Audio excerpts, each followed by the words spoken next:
Washington want to know what a lot of Republicans have been thinking about in the days leading up to Donald Trump's first State of the Union address to a Republican-controlled Congress, a new party. At think tank conference tables, over coffee at the Senate chef and at the incessant book parties on the Washington social circuit, disaffected Republicans are wondering whether, if they came up with a truly great candidate, they could jumpstart a new party, just as the original Republicans did in the 1850s. And if surveys have any truth to them, plenty of Americans are ready to join them.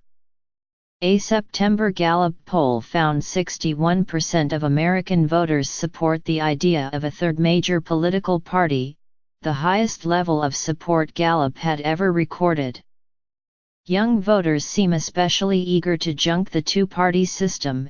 NBC reported in November that 71% of millennials want another choice. In a world in which Alabama voters elected a Democratic senator, all kinds of previously unimaginable possibilities make a new kind of sense.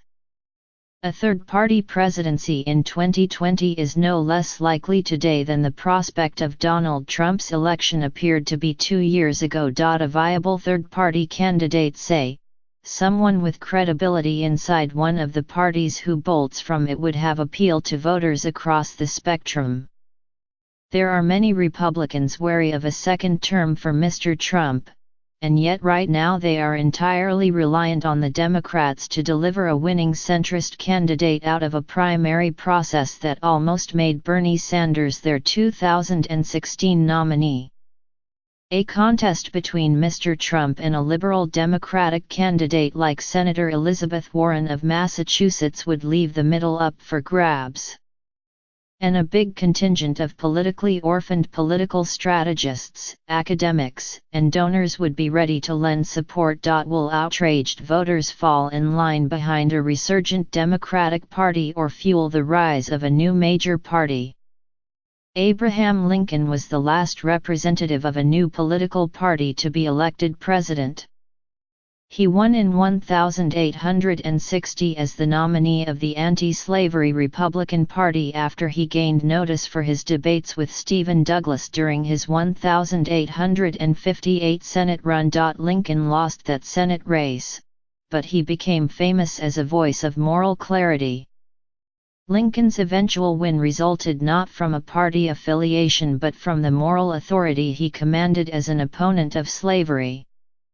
It's not hard to imagine that a morally lucid third-party candidate for president in 2020 displaying unshakable commitment to democracy, truth, and human rights might enjoy similar success. But what about the Electoral College? A presidential candidate needs 270 of the 538 electoral votes to win the White House. If no candidate reaches that number, the House decides the winner. That's a high hurdle. The last third-party candidate to win even one Electoral College vote was George Wallace, in 1968. That doesn't mean it would be impossible. Do the math.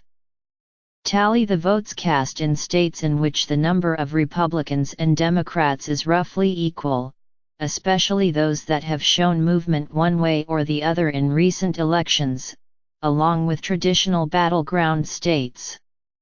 There are some significant caches of votes: Florida, North Carolina, Texas, Arizona, Louisiana. It's not hard to get to 268. Add the 3 votes from Maine, with its history of supporting third-party candidates, and the total is 271 Electoral College votes. Pick a candidate attractive to voters in a large state like California, with its 55 delegates, and the path gets easier. A popular, well-known candidate could co-opt a minor party and inherit its ballot access. But with money and expertise, starting a new party isn't out of reach. The financier Peter Ackerman and the political reformer Khalil Bird led a 2012 effort, Americans Elect, that got on the ballot in a majority of states, staged as an effort to build a national primary, Americans-elect didn't nominate a candidate.